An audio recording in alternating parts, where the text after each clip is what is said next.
Welcome to Daily Devotion with Ken Gurley. Devotions designed to inspire you on your daily walk with God. Here's your host, Ken Gurley. Hey, good Monday morning to each and all of you. Yeah, you guys. Lonnie, good to see you. Joy, Sharon. These are the days. Yes, I hear that autumn is supposed to be happening in our world. I don't know. We've got a hurricane off the East Coast. Maybe, just maybe. Maybe there is a frost in our future. I don't know. But I'm happy. I'm happy that you're here. This is an important week, a huge week for us. We are hosting our 10th motion, and this is where we share with some wonderful people, over 115 different church teams from 20-something different states, coming to the church in Pearland and met with, we had a prep rally last night for all of the Dream Team, all the volunteers, and just so excited. Say a prayer. It's going to be a very, very busy week and a lot going on, but some good things for the kingdom. And I'm just happy. I'm just happy for what the Lord is doing in our midst. And I believe that God's got some great things in store for each and every one of you. This is the Daily Devotion family. We have been meeting here since, we've been meeting here since just a long time ago, okay? A long time ago.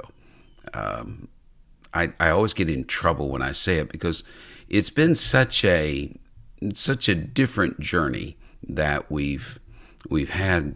We started and stopped. We started in August of 2019, 21 days of prayer. And those early sessions and things that I was sharing went on to become the book on prayer, released in the early COVID season. Somewhere around January 2020, we got really serious about this daily devotion, and we started going every day. And you guys, some of you, have been with us since then. So give a shout out to yourselves. Let us know when you joined Daily Devotion, maybe month, year. If you don't remember the month, just put the year, and happy that you are here. Jesus said, "Upon this rock, I will build my church, and the gates of hell shall not prevail against it." The church, one of the very few times the word church is mentioned before the book of Acts. And I think it's mentioned twice, maybe in Matthew. This is one of those instances. And so it's very important when you look at when the church is first introduced, you're going to see that it is associated with hell's gates, with the gates of hell. The gates of hell shall not prevail against the church. And so they're equated. They're inseparable. And I want to talk about ministering at hell's gates. Did you ever have a clubhouse as a kid? We did. It was in a tree in our neighbor's yard. We would climb up there. We took care of our clubhouse. Only, you know the rules of a clubhouse. Only members are welcome. Sometimes a church can get a clubhouse mentality. All outsiders excluded.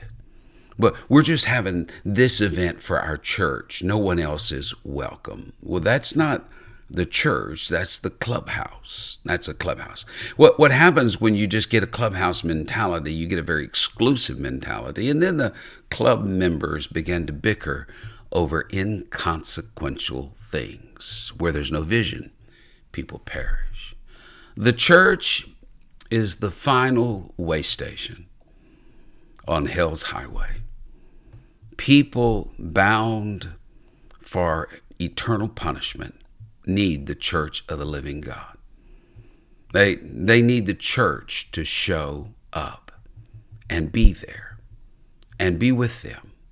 I don't know if you remember the AT&T breakup. Ma Bell, it was ruled to be a monopoly or something, and everything had to break up. And it was just, this was pre-mobile phone. It was catastrophic, and it was just not good. But before the AT&T breakup, at Ohio Bell, it was the worst performing company in the Bell system. The company was under intense pressure for AT&T to perform. There was a young manager at the company named Hal Burlingame. He was in charge of media relations, not a really good position for a company that was struggling. But from his position, he saw the issue. It was not technical. It was not like a resources. It was not like a know-how. It was just a mindset. People were complacent.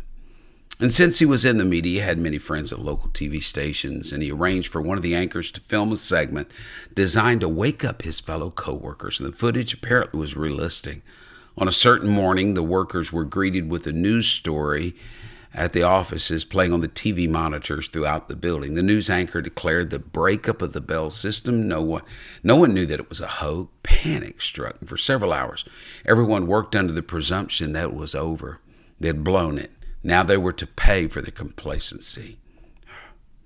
At a preset time, the workers were all called together, and the sham was revealed, and everyone was invited to talk about how they felt when they learned about themselves and the purpose of the news story.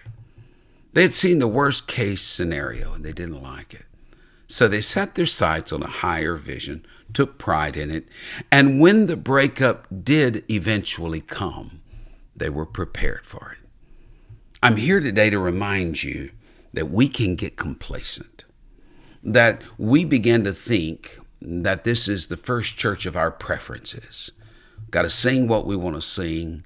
Service has got to be as long as we want it to be. Everything's got to be just right.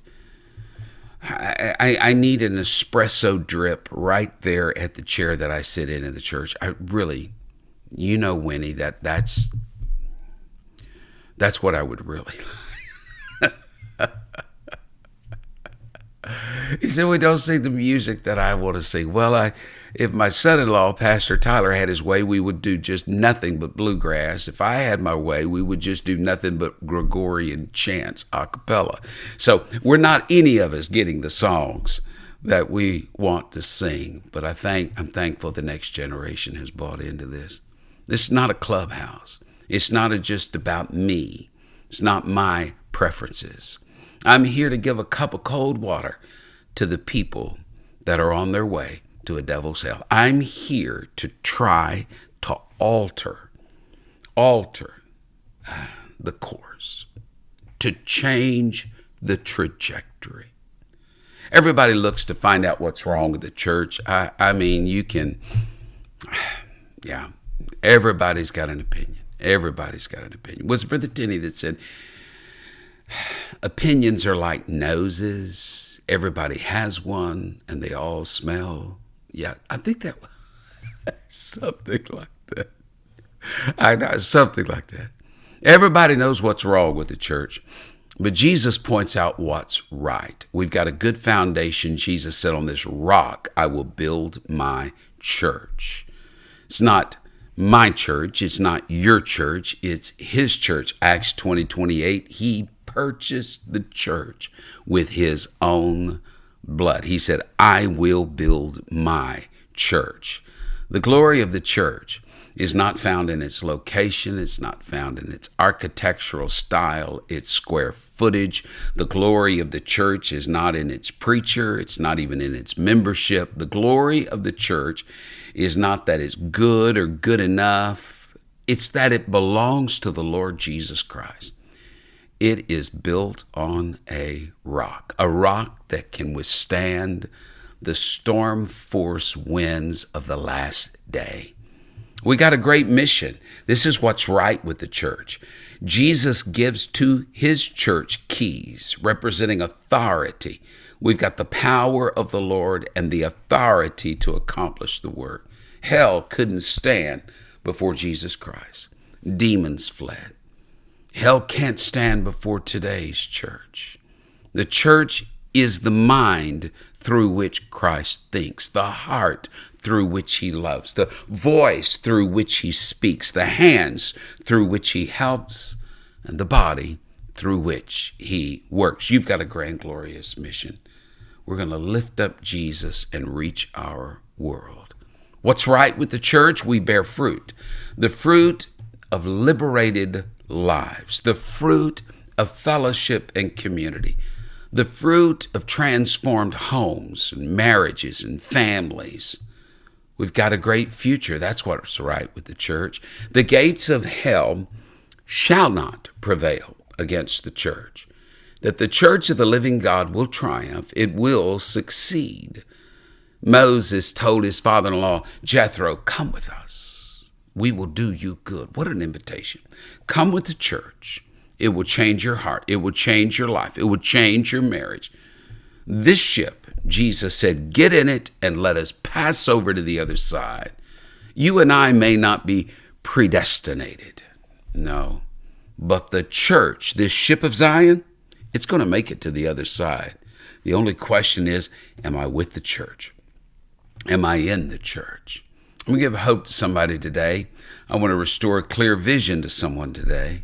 The message in Noah's day, get in the ark. It can weather storm. The message today, get in the church. It can outlast the forces of hell's gates. Now, I will say that hell's gates, they have widened. Hell's influence has widened in this world. The road to hell is a superhighway, many lanes. It's in a constant expansion program. Isaiah said, hell has enlarged itself. I'll never forget years ago, and it really unnerved me, Diane. I was in a rural town. I won't say where. And I was ministering to that congregation, and something disturbed me. The entire congregation just seemed to be in a trance. I couldn't figure out what it was. And after the service, I asked the pastor, he was only been there a year or so, I said, tell me what's happening with this church. It appears like everyone is in a trance. The young man began to weep. He said people in that community were hooked on prescription meds, OxyContin, hydrocodone, Vicodin, codeine. He said there's a doctor here in town that just overprescribes. He said my entire congregation is so medicated they don't even know what's going on. OxyContin, so-called hillbilly heroin. It wreaked havoc in the Appalachians and through the Midwest and into the South. It's everywhere. Some need medication to kill the pain. Others use medication to simply be numbed. I just want to ask you something. Are we sleepwalking? Are we sleepwalking through the most pivotal time? It was Frank Bartleman that said of Azusa Street, I would rather live 6 months at that time than 50 years of ordinary time. You do understand we're not in ordinary time. We're in extraordinary time. I don't want to be sleepwalking. I don't want to be in a trance when my community needs me. Hell is expanding her influence. She's gaining new converts every day. She's aggressive in her tactics. She plays for keep, and people are being caught in the sway. I look at the so-called yuppies of the 80s. I look at the older millennials, and I realize that there was a generation that we largely lost. It was lost. They're called the Moss generation now, middle-aged, overstressed, semi-affluent suburbanites. Moss. They feel numb. They feel like they missed it. That generation. I'm just telling the church something. It concerns me like nothing else that there was a slice of a generation that we just completely missed. Decades. We can't miss the generation that's rising right now, Gen Z and Gen Alpha. We cannot miss this generation. I look around and I watch people and they get married to the idea we've always been here. We will always be here. And I see them going through the rat race of life, running to jobs, to school, to piano lessons to sports lesson, taking the kids here, taking their kids there, and they think this is what life is. No, the life that you and I are supposed to live is we are supposed to stand at hell's gates, and we are supposed to stage interventions. We're supposed to intercept. You do know that right now my job is to populate heaven and to depopulate hell. That is the reason that we are here. And I just wondered, are we there? People are so thirsty. They just need a cup of cold water. Your mission, my mission, is a cup of cold water at hell's gates. Just to rescue the perishing, to save those that we can, to heal those that we can. We're good at leading children to the Lord. We're okay at leading youth to the Lord. But what about the parents of those kids? Will confrontational evangelism work on there, or do they just need a cup of cold water? It's one of the most interesting phenomena I've seen lately, and I've had the privilege of ministering at churches that have these massive recovery programs. And I'm so thankful. Many of those churches are starting a second service with the recovery people and their families and close associates. What do I see? I see a church ministering at hell's gates. Maybe we don't need more confrontational evangelism, pointing the fingers at people and telling them they're hell-bound. Maybe they already know. And maybe they're living in it right now. They already feel. If we have the earnest of our inheritance, the touch of heaven on the inside of us, maybe those that are bound for hell already feel the flickering of those flames, that they're in it right now. What a mission we have. I'm not here to put people down. I'm not here to slap them in the face. I'm not here to cram truth down their throat. I just want to lift a cup of cold water to parched lips and say, there's a better way. If that cup of cold water did you some good, there is a fountain that you can drink from that would be within you that will never run dry. I'm so intrigued with marathons. Not that I run them. Susan, understand, look at me. Do you think I run marathons? I'm intrigued with them, though. These guys that can run 26 miles, the goal's not to finish first. The goal's just to finish. Oh. But periodically along the way, I'm equally intrigued with the volunteers that man the stations, the water stations. Yeah, church groups will volunteer to man those water stations, to bring refreshment, to bring hope. Many runners will not stop. They refuse the offer, but the offer's made. Some stop, some sip, some run. It's a messy job. It's a thankless job, but somebody's got to offer a cup of cold water. Not just in the marathon of a race, but in the marathon of life. Is that someone you? I think it is. You may say, I've gone through all 22 gifts of the Spirit, and I'm really not gifted in this area or that area. But I just believe God has equipped you to give a cup of cold water. That's the cry of the world on her way to hell. Just a cup of cold water. Less than 3%. That's all you get. 3% of the total guest load of a church in a year are people that came on their own. Someone's got to intervene. Someone's got to speak peace to their troubled lives. Someone's got to give them a cup of cold water. If great buildings could reach the world, then the cathedrals of Europe would be filled, but they're not. They're empty. It takes real people willing to help people.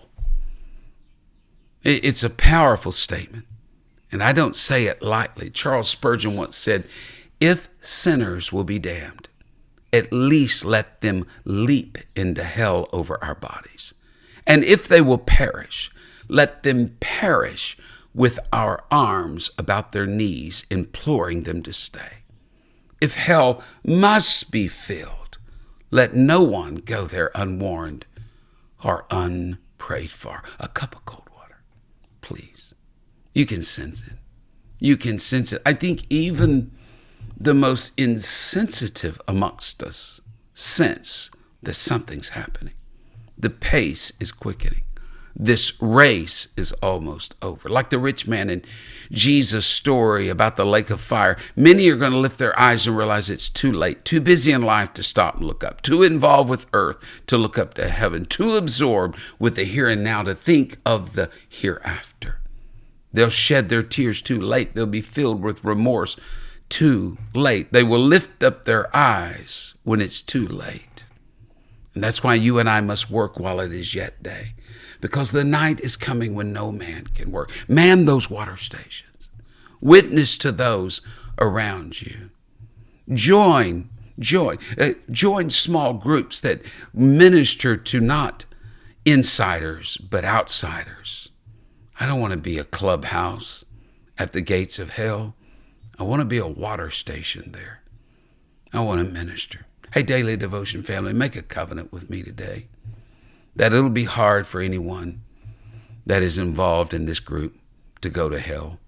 They're going to have to pass way too many encouragers. They're going to have to pass way too many prayer warriors. They're going to have to refuse way too many cups of cold water. Like David Brainerd, who ministered to American Indians, someone will say, I cared not where or how I lived or what hardships I went through, so that I could just gain souls for Christ. While I was asleep, I dreamed of these things, and when I awoke, it was the first thought I had, the thought of this great work. He caught the vision. He heard those American Indians crying, come over here and help us.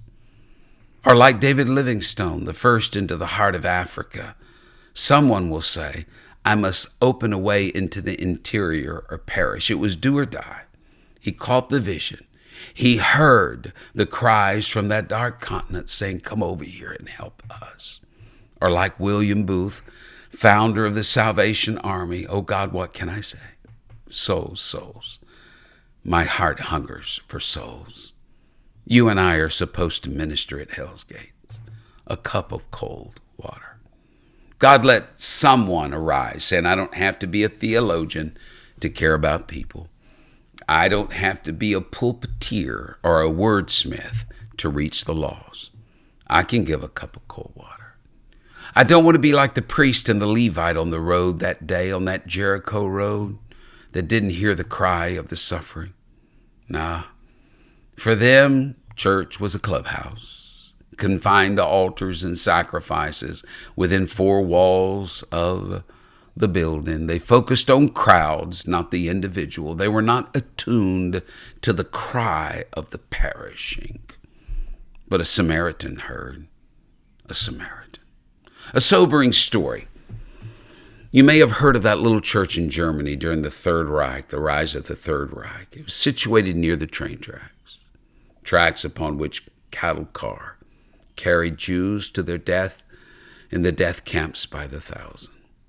One church member said each Sunday morning we could hear the whistle in the distance and then the wheels coming over the track. We became disturbed when we heard cries emanating from the train as it passed by, and we realized they were carrying the Jews like cattle in those cars. Week after week, the whistles would blow, and we dreaded to hear the sound of those wheels because we knew we would then hear the cries of those Jews en route to the death camps. Their screams tormented us. So we knew the time the train was coming, and when we heard the whistle blow, we would begin to sing hymns. And by the time the train came past, we were singing at the top of our lungs. If we heard the screams, we sang more loudly, and soon we could hear their cries no more. Now years have passed. No one talks about it much anymore. But I still hear that train whistle in my sleep.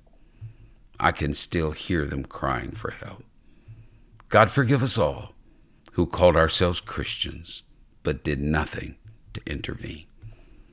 I don't want to be a part of a clubhouse. I don't want to sing a little louder from cushioned pews. No, I was called to Hell's Gates. Upon this rock I'll build my church, and the gates of hell shall not prevail. I was called to minister at hell's gates. Here's a cup of cold water. Take this. You must be thirsty. Slow down. Take a break. You know that you matter to God, don't you? You know that He cares about you. Jesus said, if you give a cup of cold water to the least of these, you've done it unto me.